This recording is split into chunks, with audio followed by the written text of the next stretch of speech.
That's all we need. Hello and welcome to another edition of the Tigers Down Under, our last episode for 2024. And with me, I have Dill. How are you, Dill?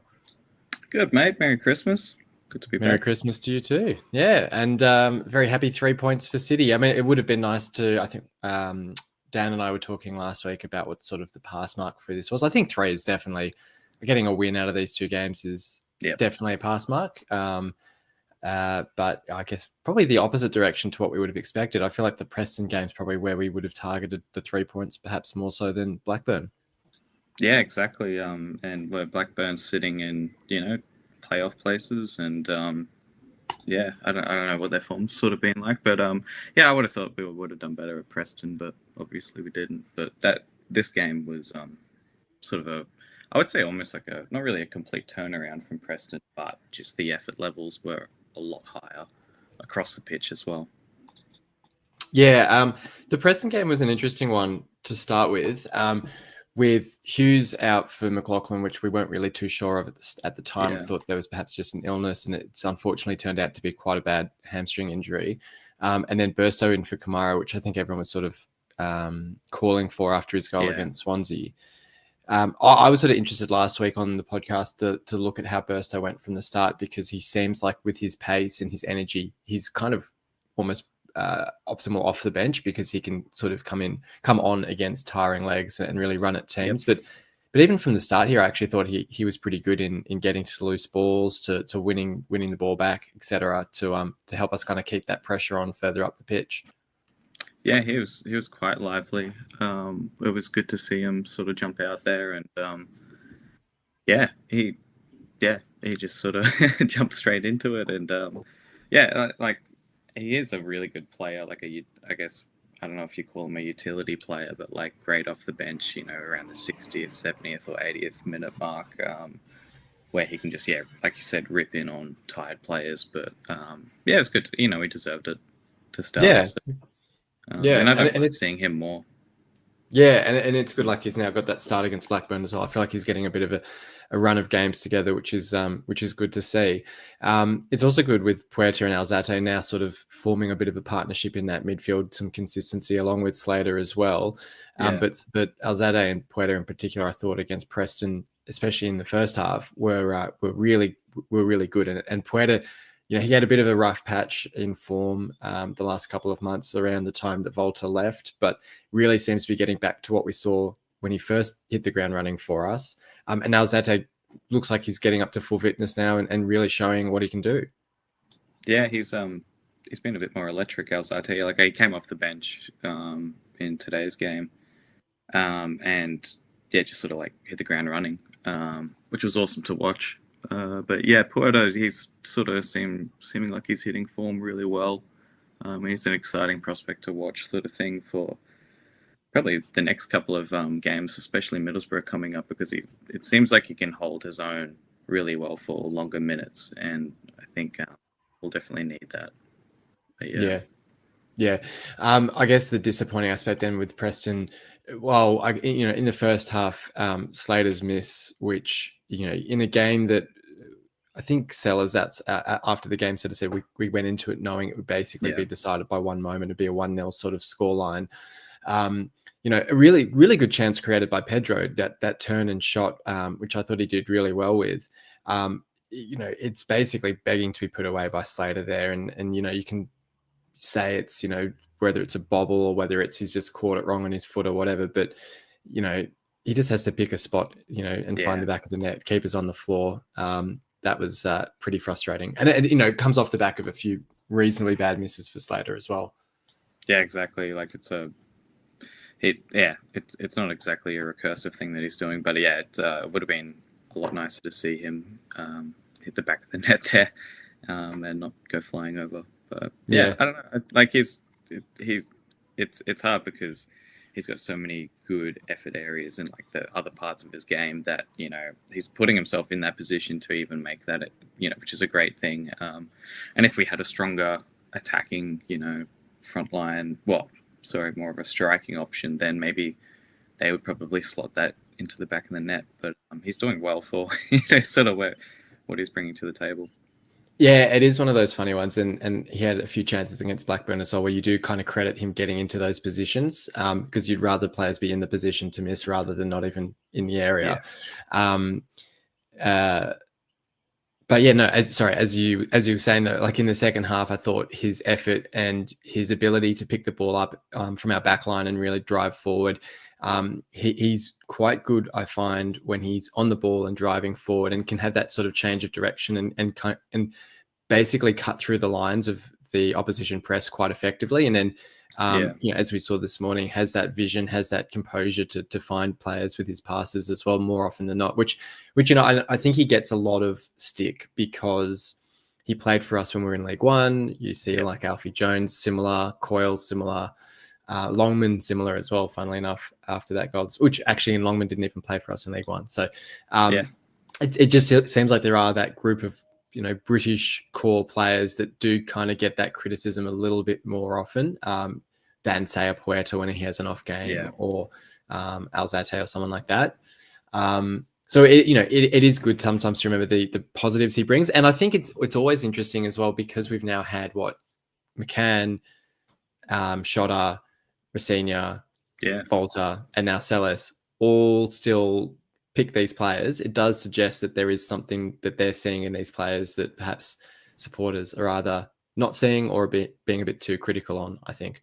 Yeah, 100%. I think they round out the game a lot, and I think Slater's the perfect example of like a player you'd want playing for your team. Just because, again, like I say, his effort areas, he's always chasing the ball, sort of thing. And so it was a little bit of a bummer, I guess, seeing him under Volta, because I think it seemed like he went into his shell a little bit. He didn't get to see the best of what he can do. But now look at him. He's I think even the first game back, I think when he was playing under Dorse a few weeks ago, completely different player. And that's a bit like the rest of the squad. But yeah, it's a good point to make that we've got all these players that have just sort of stuck with us over the last few seasons and just continuously getting picked. I'm sure they round out our game perfectly and sort of where we need it to be. Yeah, no doubt. And then the goal for Preston second half. As I sort of said, Seller saying after the game that it was a game to be decided by one moment. It did feel like once they scored, there wasn't a whole lot of opportunity to get back into the game. I wouldn't say necessarily that the heads dropped, but Preston became much more compact and it was much harder to break them down and create many chances. I wanted to get your take on the goal itself. I mean, I don't know if I was being a bit harsh, but watching it the first time, my initial impression was that Panda maybe needs to do a little bit better with it. It's harsh maybe because I don't know if he's a bit unsighted by Jones and maybe that's what impacts his reaction times, but it just felt like it kind of went through him a little bit. Yeah, what minute was that in? That was that 60 or so, I think? I don't know. I think that was probably the tail of the second half, really. They weren't as... I don't know, maybe it felt a little bit mismanaged. What you're alluding to. That's all I got for that. Yeah, no, fair enough. And then what were your votes for this game? And we can move on to Blackburn, which is a bit more of a positive review. Yes. I've actually got the same. Alzate, Puerta, Pedro. Nice one. Yeah, so same Pedro, as me. Yeah, Pedro, I thought... he was a bit better for, on the Preston game. Yeah, absolutely. I thought Alzate definitely man of the match in my eyes. I thought his passing, he was creating a lot of those chances with through balls to break the lines, which I thought was really impressive. And I think it was, his best game for us, which was really good to see. Blackburn this morning, depending on perspectives and time zones, 4 changes, which, it's funny because we've sat here in some weeks and said, you could bring in Drame for Coyle and you could do, this and that. And you go, yeah, but we're not going to make 4 or 5 changes. That's so many changes. Actually, just before we talk about that, I got a comment from Danny saying, funny you mentioned the guys that have stuck around since the League One season. One question that's probably more relevant under Volta, but I'd say the League One teams could beat our current team. I think, maybe more relevant under Volta, no doubt, but I think it's a fair shout when you consider it's the old adage of the sum of the parts being better. What is it? the whole being better than the sum of the parts, where the connection and the camaraderie that we had in that squad when you think of guys like Honeyman and Smallwood and stuff, no doubt. And it's funny, actually, I saw when I was looking at the goal from this morning of Longman, reminded of some old games where I think he scored it for us against Middlesbrough with a great sort of edge of the box cut inside curl into the far corner. And you look at the players that run off to celebrate with him, and it's, your Honeymans and Wilkes and Smallwood and all those guys. And you go, that was a team that was performing, better than this team with supposedly worse players. So it's interesting how that can sometimes play out. But we did get the win this morning. The 4 changes, which was really interesting. I think it was quite sensible, given that it's 3 games in a week. It's good to rotate the players. I was a bit surprised, actually, that Pedro still started. I thought he might have been one to get a rest. Jacob and Drame in for Giles and Coyle. Giles, I think, has been said he's got a bit of a hamstring awareness, like not really an injury, but just discomfort. So he's sort of touch and go for the Middlesbrough game. And then Kamara came in for Longman from the start, and Simon's in for Alzate, who I think was more just of a fitness issue. But yeah, look, I mean, I fell asleep at halftime with this one, so I have tried to catch up on the highlights this morning. But I'll throw it to you first to give your assessment on the full game. Yeah, it was sort of I wouldn't say it was exactly too scrappy, but it was a bit back and forth. I think Blackburn had more of, I think they had more of the possession overall in the game, but it seemed like they were sort of really hitting a lot of balls our way. And I just want to say, I think the change in the back line made a massive difference, and they looked like a whole new back line, and in a sense where they're a bit tighter, they were pressing a lot more. They were way higher up towards the middle. Jones donning the captain's band, that was awesome to see. I think I was calling him Captain Confidence just because the defense he was doing then, off the line defense, the pretty much clearances, everything he was doing was really well. And we could have walked out of this game 3-0 down, and to his testament, we didn't. But yeah, I don't know, it was a scrappy game, but it wasn't overall too scrappy, but I'm really glad we came away. I think someone said, in the chat, that we stole that win, and I think we kind of did. We started to look a little bit lackluster a little bit in the second half, sort of around the 60th minute or so, and but as soon as that goal came from Longman, we could have got another one 10 minutes later, 5 minutes later. We could have got another 5 minutes later with Kamara there, or 10 minutes later, and which is definitely onside. Yeah. Watching the replays of that, that's just it's reasonably line ball, so you can understand why the linesman's flagged. It's not a horrendous error, but he's onside, so frustrating. Yeah. Hopefully, it's one of those funny ones where I'm like, he does, Kamara scores the goal. If he watches the replays and sees he was onside, I'm like, don't worry that it didn't actually count. Just still get the the motivation or the confidence from it, because it shouldn't matter necessarily that it didn't really count, because it was still a good goal, still in the right spot and everything. Yeah, I sort of thought he was starting to get a bit tired, and he came off in, I think, with the 90th minute, or maybe around the 87th minute or something. And yeah, I thought Kamara was pressing really well the whole game in attack or defense. He was all over them, and it was a much bigger improvement to what I've seen him before, in previous games. And yeah, he did there was quite a funny mishap that he did do, where he passed it to, I think, Pedro. Was it Pedro? Yeah, it was on the ground. Out in the middle. Because I saw a few people commenting on that, and I'm like, it's one thing. I might be giving the benefit. Things he did. Yeah. I always try and in that sort of situation, I'm like, is it the player saying, I don't really have an option, so can the ref blow the whistle? And then you're almost making the decision for the ref by it's sort of equivalent of kicking the ball out of play. You're sort of like, you go, I'm going to kick it into the player to show the ref, we've got to stop play.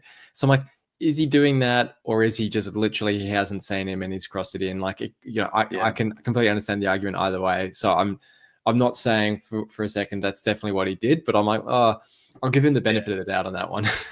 Yeah, like, and I would hate for that to sort of define his game, because I thought he had a really good game, and others had a really good game. The Puerta, awesome game. Sort of talking about before that he's really hitting form and really coming into his own again. Similar to when we first saw him join the squad. But yeah, I like we stayed in it, and I think we stayed in it up until like for most of it, and obviously when we scored, something that I hadn't seen us do in a long time was take advantage of the other team feeling battered, and they looked a bit battered and they looked a bit frazzled after we scored. So it was it was awesome to see that we actually were trying to capitalize on that with another chance from potentially a second goal from Longman and a third from Kamara. But yeah, that's sort of what I got. What do you think of the first half? Yeah, I tend to agree. I mean, I was listening to the 1904 podcast the other day, and I think it was Fletch who was saying that this is the sort of game where, we just need to come away with like a scrappy 1-0 win, get the clean sheet, get the 3 points, get a bit of confidence back. It doesn't really matter how it comes. And I did get that sense in the first half that we were very much setting up where, you're sort of acknowledging that we are struggling in the relegation places against a team in the top 6, rather than being a bit naive and going, kind of gung-ho for it. We set up very much, defensively compact, like you said, very, very resolute. I thought Jones was excellent with that. He had that goal line clearance at one point. And I thought we really managed that first half quite well. Like, they had a couple of chances, but nothing that felt overly threatening.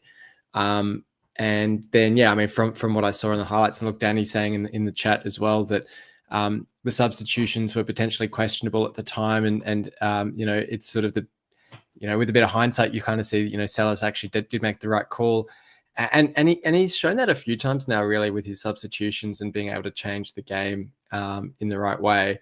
And you see, I mean, the goal comes from a really great bit of play from, I think, is Pedro up the wing, Drame then backheeling it through to Slater, and then Slater's vision for Longman for the goal, which is sort of funny, like the players that we've just been talking about in the previous game who got a bit of stick for potentially being sort of, below the standard required. But, as you said, like, it's like once we score, it's, the continuing to press them. And we saw it a little bit against Swansea, but definitely here, like you see Puerta hit the post. And then, as you say, I mean, Kamara could have had the chance as well. And Longman could have had a second. But it's really heartening to see, because I was sort of looking at it the other day, when you look at the teams around us, and I think we saw it again last night with Portsmouth losing 3-0, where once they go a goal or two down, they really do sort of drop their head. Like they lost 4-0 to Derby the other day as well. And you look at Oxford when they lose, 4-0 to Leeds and things like that. Whereas for us, I was looking at it all the way back to the Sunderland game, which is now, I think, 15 games ago. Yeah, we've only conceded more than one goal 4 times. So 4 in, call it 15 games, which kind of shows that if we score a goal, more often than not, we'll get at least a point from a game, which is kind of the way we have to be looking at it. And if we can keep a clean sheet, then, chances are we'll kind of come away with a win, because we are scoring just about a goal a game. So this was like the perfect example of that. We keep that clean sheet, we keep them tight, score on, basically our biggest chance of the game, which is, we saw what happened against Preston when that didn't happen. We didn't score our big chance, and then we sort of go on and lose that one. So it's a really good display. It was definitely needed. You look at, Blackburn, Boro, Leeds as a 3-game block. If we hadn't won any of those, having been in the relegation zone coming into this game, we very, very likely could have been, 3-4 points from safety by the end of that 3-game block. So getting the 3 points in this one was massive. Gives us a lot of confidence going into and we'll talk about Boro in a second. They've only got 1 win in 5, 3 draws in a row. They're not, we did lose 3-1 to them. I think we were probably their 1 win in their 5 games. Or might have been just before that. But it's not. It's now. You'd think it's as much of a free hit as a game can get, I guess. Where you kind of go, we've got the win against Blackburn already. We've banked the 3 points from this 3-game block already. Now anything else we can get from these 2 games is kind of a bonus. Yeah, 100%. And I think this is a great example or opportunity for Sayers to sort of stage a bit of an ambush, which would be awesome. And yeah, like you said, like I don't think teams traditionally go down if they have effort. A team I can think of off the back of my head that sort of did go down was Derby a few years ago, but that was you know, they had and the points deduction. Yeah. Exactly, yeah. And I think without the points deduction, they wouldn't have gone down. But yeah, like I don't think teams go down if they are putting in the effort, and it's really good to see, you know, City do that. And I think it definitely is a Sayer's you know, charm that he's bringing to the club, to you know, to the squad. And yeah, I hope he can sort of stage a bit of an ambush for Middlesbrough. That'd be fun.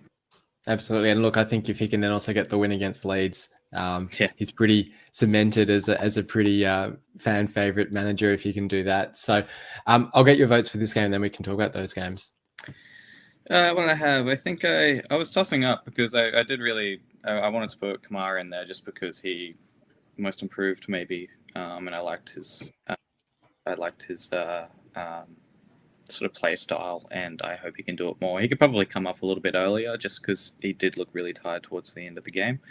But for, you know, Jones, 100%, he is, I think, I reckon he gets MVP for this match, you know, without any of his defensive capabilities, we would have definitely gone down, 3-0 or something like that. And, well, it's hard because I want to give it to Longman because it's his first goal in however long. Over a year, I think it was. Yeah, it must be something like that because he didn't play for us last season. So yeah, it would be over a year. And so that was awesome to see. But that tied with Puerta because Puerta, again, doing awesome stuff. But yeah, I don't know. I'll go Longman. Why not? So sorry, was that Jones, Kamara, Longman? Kamara, Longman, yeah. Nice one. And I went Jones, Longman, Slater. Slater, I thought, I maybe it's a sympathy point because I feel like he's had a few harsh games lately, a few big misses, and copped it a bit. But I thought he was terrific. Got the assist for the goal, showed good vision, showed good endeavour.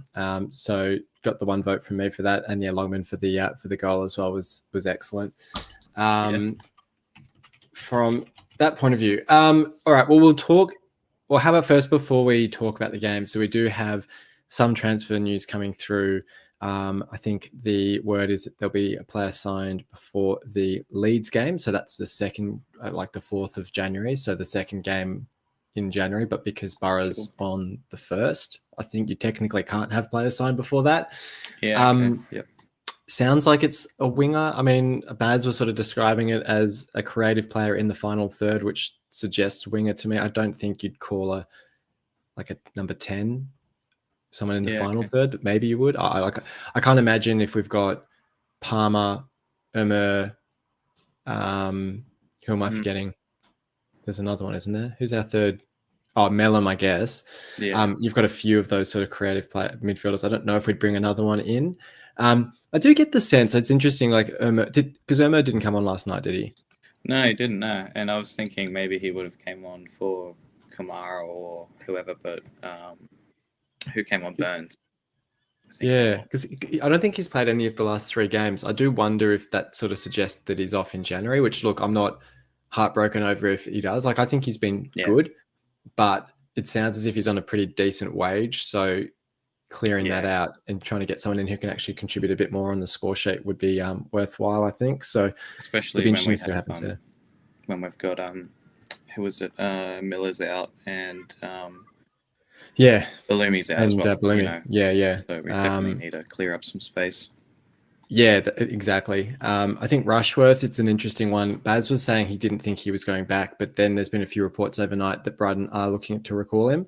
And I wonder if that's a little bit of gamesmanship from us, because I think if Brighton recall him, they have to pay us compensation, whereas if we cut it short, we have to pay them. So it's probably us kind of going, who's going to blink first? But I think if he goes back, that makes sense as well. I don't think there's anything to suggest that Panda shouldn't be our number 1 at this stage. Exactly. And it frees up a loan spot, frees up some wages, all that sort of thing. So I think that makes sense as well. Burns, because I didn't see him come on last night. Do you get the sense maybe that he'd stick around with Hughes' injury, or you think he might head back as well? I'm not sure. I don't even really remember how much he might have contributed, because I think it was 2 minutes or like something. he Yeah, went on for 4 minutes or 5 minutes or Yeah. so. I think he came on right at the end there from memory. Yeah, that's a hard one. I'm not sure. So I guess we'll see what happens in that space as well. The only other off-field news to touch on before the two games is we did release our financial accounts on Christmas Eve, which was, I'll choose my words, not suspicious, but like it was very convenient timing, because I think normally we release them in February, but given the fact that we reported, I think about an £18 million loss, it felt as if it was like let's sneak the accounts out on, a day when everyone's going to be distracted and not really focus on the news. I mean, Price of Football by Kieran Maguire is a really good resource for anyone interested in the finances of football, and I'm sure he'll touch on our accounts to some extent on there. So we won't go into too much detail here because we don't want to bore people too much. But I think for me, the crux of it was our debt looks like it's up to about 65 million, which is, sort of pretty substantial levels. But at the same time, as long as Ajun keeps funding the club, as long as Ajun doesn't sort of do a Dionga at Reading or a Mel Morris at Derby or someone where he just goes, I've lost interest in this, I'm not going to fund the club, and just sort of lets us, circle the drain, I think we're fine. And I think you could say that about 23 other clubs in the championship. If their owners just sort of lost interest, then yes, they'd be in trouble as well. So I'm not hugely concerned, but what it does tell me is if we don't sell a player for a decent fee, each year or every second year, it does get interesting in terms of how we are actually able to fund purchases and signings. So obviously we've sold Greaves and Philogene in the year after this set of accounts. So next set of accounts will be much healthier in that sense. Although I don't know how much we've spent on your Balumi and your Kamara and everyone else. So it'll be interesting.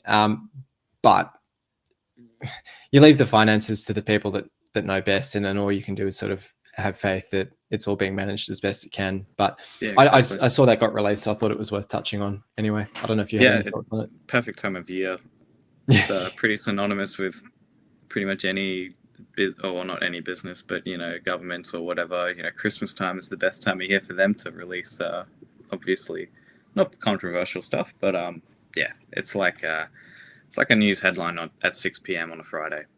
It doesn't that's right, bringing out the trash or whatever the expression is. Because I was sort of reading it before. I was curious to see if they actually commented on the loss and how they sort of spun it. But the one thing that sort of stood out that I had to chuckle at was they had like a little director's report at the start talking about how the season, reflecting on the season and all this sort of stuff. And they said, it was a successful season because we confirmed our league status. And I was like, we came seventh and didn't quite actually, sorry, am I a year out? Maybe that's why. Oh no, would it be for? Yeah, of course. No, no, it was for. That would be last. Hang on, am I a year out? It'd be for last year, wouldn't it? Yeah. So it was coming seventh in the table, missing on the playoffs, but we secured our league status. That's an interesting spin to put on it, but I thought that was quite funny. I think if we secured our league status, we probably would be up around there right now. Yeah. So nothing's ever secured at Hull City. Yeah, no, that's right. Well, hey, we'll talk Boro and Leeds then, just to wrap things up. We do have Boro Thursday morning, 4:30 our time. I think it's on beIN Sports here in Australia. Yep. So that does mean that it's on demand. People can watch it at a much more reasonable time if they don't want to be up at 4:30 on what's that? That must be the 2nd of January our time. Yeah, 3:30 for me. Yeah. So I think maybe as a chat we agree on a time to watch it, and that way there's no spoilers in the chat potentially. And then Leeds 2 a.m. on the Sunday morning, so back to sort of regular programming in that sense. For timing of games. We sort of we touched on it with the Blackburn game, just in terms of this block of 3 games was quite daunting coming into it. Feels like the pressure's off a bit now with that 3 points against Blackburn. How does that sort of shift your expectations or your feelings, I guess, heading into these 2 games? Yeah, well, yeah, the 3 points is, we're, like you said, out of those 3 games, if we came away with 3 points, that'd be awesome. But like, with how we played, I don't think there's any reason why we can't come away with like maybe a point or 2 points over the next 2 games. Obviously, 6 points would be amazing. And I, yeah, I was sort of alluding to before, like a good old fashioned, hunt almost to get to, sort of go for those. But that'd be amazing by Sayers. But yeah, I don't know. I'm trying to think of like the changes that we would potentially make, or sort of the only thing I can sort of think of our current squad that would probably change up. And I don't know if players need resting yet or whatever, but probably Matty Jacob could probably be swapped out, depending on Giles or whoever is fit. Yeah, yeah, I'd be interested to see if Jacob's not up to it and Giles isn't fit, whether Coyle plays left back and Drama at right back, or if they flip those back. Yeah, that would be interesting.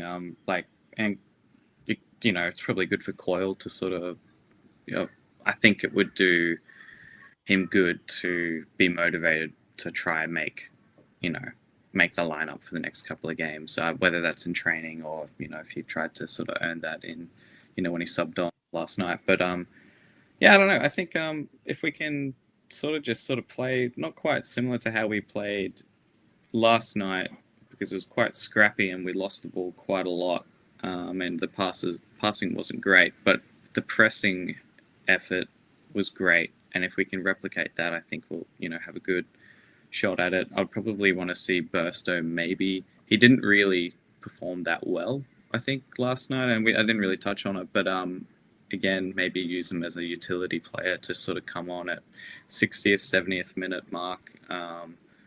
And Alzate also looked like he as soon as he got subbed on around the 60th mark, I can't remember, last night, he looked like he was just ripping to go.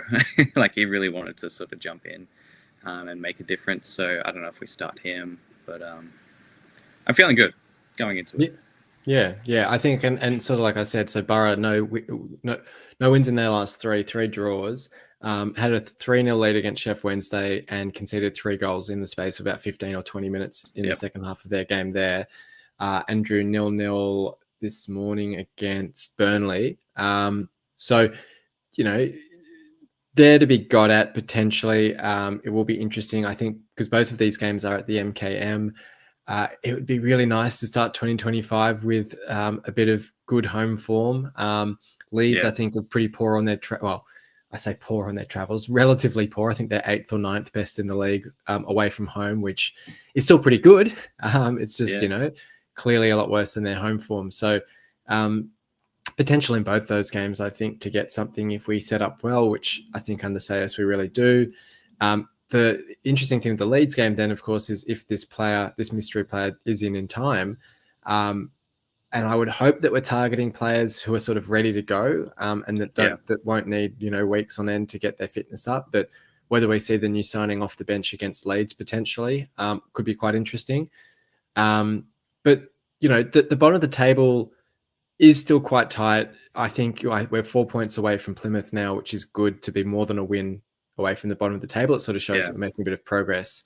But you look at like Portsmouth, Cardiff, Stoke, Oxford, sort of teams around us who, they're picking up the odd win here and there. I know Stoke got the win against Sunderland last night, which was pretty tough.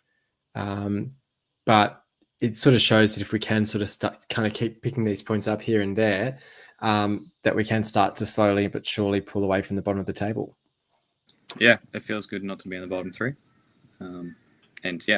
Like I said before, hopefully we can keep the effort, up in different areas, and it will keep us above. I think the best case scenario not the best case, but like I'd like to at least see us obviously not get relegated this season. But best case, I think from here on out is maybe mid-table, but we'll have to see. I would take sort of 20th place at this point, just to avoid relegation and sort of just start again next summer, which is sort of depressing when you think where we were last season to sort of be back to square one. I think Danny had another comment. Where did it go? This one here. Just asking about the signings before the Leeds game, which we were sort of touching on before. Louis Barry's one. I don't know how much you know about him, but he's been on loan at Stockport from Aston Villa, and he's, without sort of overhyping him to call him the next Philogene, but he's just sort of, he was with Stockport in League Two, tore it up, got, I think, 15 goals, 15 assists, something like that as a winger, then stepped up to League One with them and is still tearing it up. And so now he's been recalled by Villa to go out on loan to the Championship, which seems like, perfect move for us. We need a winger. Yeah. We've got a good relationship with Villa. He'll get lots of game time. But it seems like he's getting courted by, your Middlesbroughs, Sunderlands, Leeds of the league, where I get it because they've got the money, they're going for promotion. But I feel like from a Villa perspective, you'd say, surely you want him going somewhere he's going to play pretty regularly and not just, get half an hour here and there off the bench. So, the timings do sort of line up that like he's being recalled, we're bringing this player in, all that sort of thing. So it will be interesting. And I'm almost curious because it's been kept so secretive about who this player is that we're getting. I do wonder if it's someone that we don't want the name getting out because then it'd alert other clubs that we're trying to get that player. Sort of like when we did get Philogene and that was like such a guarded secret for so long. But I'd be thrilled if we got Barry. I think he's sort of up there with like the Ben Doak, who's also at Middlesbrough, as like those sort of really young but really good quality wingers. Who basically like Philogene when he came in last season and just hit the ground running for us. So it will be very interesting to see who it is. But then finally, just some score predictions for these games. How are you feeling? So against Boro and then against Leeds. I'm going to go 1-1 for both. I think the Leeds one will be hard. Maybe 1-0 to them, but I'll go 1-1. Why not? 1-1 in both. Nice. In our Facebook predictions, I've just been doing 1-0 to the opposition each time because I'm like, look, if I'm right, then I'll get the points. And if I'm wrong, it means, obviously I could be wrong because they score more goals, but if I'm wrong, it probably means that we've got something out of the game, which would be nice. I'll go 1-1 against Boro. I think a draw would be a good result in that one. I don't know if we could. Look, it is set up that it could be another sort of scrappy 1-0 to us, which would be nice. But I'll say 1-1, and then go 1-0 against Leeds. I'd love a win against Leeds just to kick off the year would be very nice. So I'll be a bit optimistic on that one. But look, no, thank you for joining me for this one. It's been 2 games to review, 2 games to preview. It's always the most sort of jam-packed episode of the year. On the day when we kind of don't know what day of the week it is and what time it is for people and everything else. But thank you for joining me. Yeah, cheers for having me. It's been a good year so far. So keen to jump into next year. Yeah, absolutely. Yeah, well, that's it. Thanks for joining the podcast as well, just in general. It's been a great first half of the season with yourself on here, and may it continue into 2025, and hopefully City's form can also pick up. It's a few more wins to discuss is always enjoyable. Yep, that's it. But no, thank you everyone for listening in as well for the final episode of 2024. It was great to have people listening along live, even though it's, coming up to 3 a.m. over there in the UK. So hopefully everyone has a very happy and safe new year. And we'll be back again next week to hopefully discuss a couple more wins for City. But until then, come on City.